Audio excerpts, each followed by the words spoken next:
Large language models are quite impressive these days, especially when you combine them with your own logic and user prompts inside the code. However, have you noticed something that even though you have implemented system prompts with dynamic placeholders, even then the hallucination happens and your LLM doesn't get exactly what you need, and you need to add a lot of conditions in the system prompt for adding a lot of extra information and context that the LLM has never seen before, which makes the system fall into various issues such as hallucination, unnecessary token usage, and most importantly, the system is not rightly optimized with this approach. So to overcome these issues, RAG comes in. RAG stands for Retrieval Augmented Generation. It gives LLMs access to external knowledge at runtime instead of relying only on what they have learned during the training. For example, a coding assistant doesn't know your private documentation, or a chatbot can't answer questions about files it has never seen.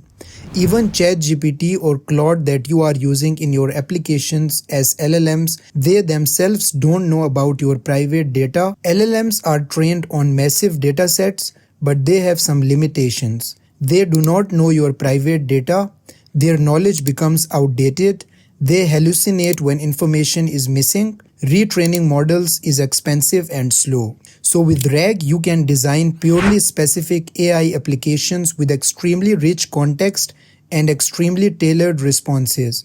Imagine building a company chatbot. A user asks, "What is our refund policy for enterprise clients?" A normal LLM might just get us a dummy answer because it doesn't know the context and we never provided this file to the LLM. But a RAG system first searches the actual company documentation and then responds with a tailored answer. Instead of guessing, it retrieves the accurate information, add it to the context of the system prompt, and finally send it to the LLM to get a tailored answer. So basically, RAG helps us build a rich context for our LLM and add unseen information to the AI prompt so that our LLM can come up with a perfect response.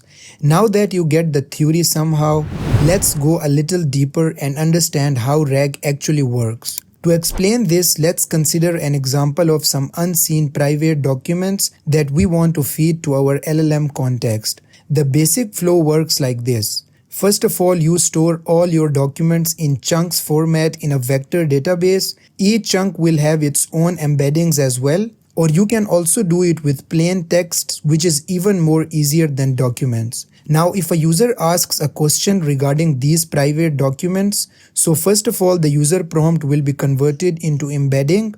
Then we will search similar documents using vector search.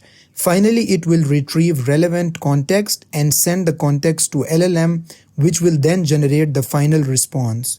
Now with this RAG pipeline, the LLM will respond exactly what you need without any hallucination problems. So here we are using the following RAG concepts, including vector embeddings, vector database, vector search.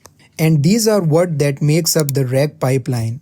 So let's understand each concept in a little detail.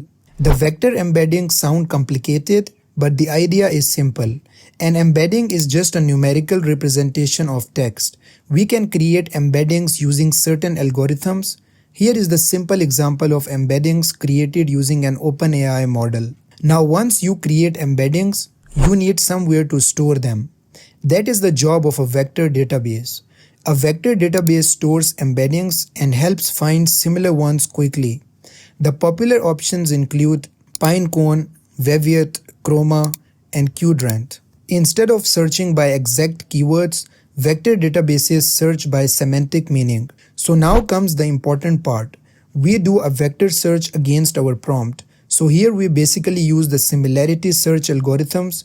First of all, we convert our prompt itself into an embedding, and then we compare it with the embeddings we have in our database, so it can retrieve exactly what we need. It does it by returning the closest matches. The database returns the most relevant document chunks, and this is the retrieval part of the RAG pipeline. Finally, when the relevant chunks are retrieved, they are inserted into the prompt, and this is how the LLM knows the exact context and generate a tailored response against our query to the private data.